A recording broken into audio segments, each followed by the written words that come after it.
राष्ट्रवादी प्रवक्ते सूरज चव्हाण आपल्या बरोबर जोडले गेलेले आहेत। सूरजजी, भुजबळांनी एक मोठा गौप्यस्फोट केलाय टू द पॉइंट मुलाखतीत, तो म्हणजे की आमदारकी निवडणूक झाल्यानंतर पक्षाने मला सांगितलं राजीनामा द्या।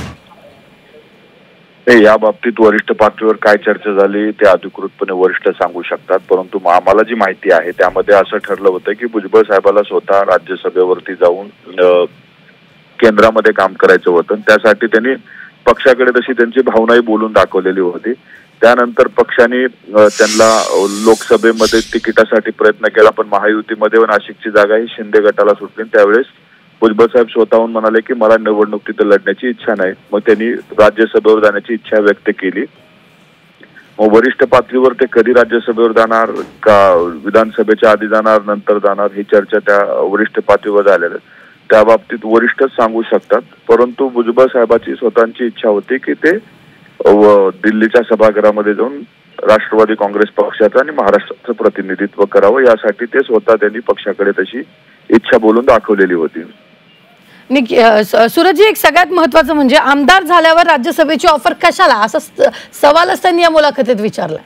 भुजबळ साहेब हे राष्ट्रवादी काँग्रेस पक्षाचे ज्येष्ठ नेते आहेत। ज्येष्ठ नेत्याने एखादी जर भावना बोलून दाखवली असेल आणि पक्ष त्यावेळेस पूर्तता करू शकला नाही, नंतर जर त्या काळामध्ये ती पूर्तता होऊ शकत असेल, राज्यसभे जागेची निवडणूक असेल, तर त्यावेळेस पक्षाने म्हणलं असेल की बाबा साहेब तुम्ही आता ज्येष्ठ आहात, राज्यसभेवरची संधी आहे आणि आपण विधानसभेचा राजीनामा, आग्रह नव्हता, पक्षाने जी ती भावना त्यांनी बोलून दाखवली होती तशी पक्षाकडनं त्यांना विचारणा केली गेली होती।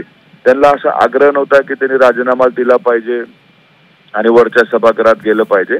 त्यांनी जी भावना बोलून दाखवली होती पक्षाकडनं तशी त्यांना ऑफर देण्यात यावी असं मला वाटतंय। निश्चित, धन्यवाद। सूरज चव्हाण प्रवक्ते राष्ट्रवादीचे आपल्या बरोबर जोडले गेलेले होते। यावेळी राष्ट्रवादीतील कोंडीवर भुजबळांनी खंत व्यक्त केलेली आहे।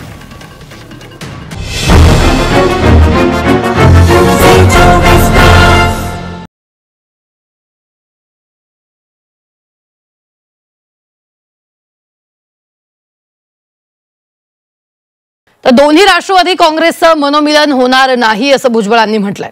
झी 24 तासच्या टू द पॉइंट मध्ये त्यांनी दोन्ही राष्ट्रवादीच्या विलिनीकरणाबाबत आपली भूमिका मांडलेली आहे।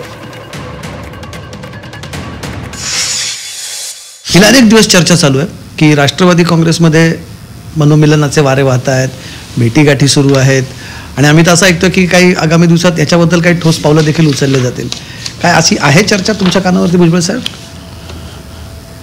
असं आहे ना की अजितदादाने स्पष्ट केलेलं आहे, अशी काहीही चर्चा नाही, ही फक्त मीडियातली चर्चा आहे आणि असं काही झालं नाही, होणार नाही, संपला विषय ना।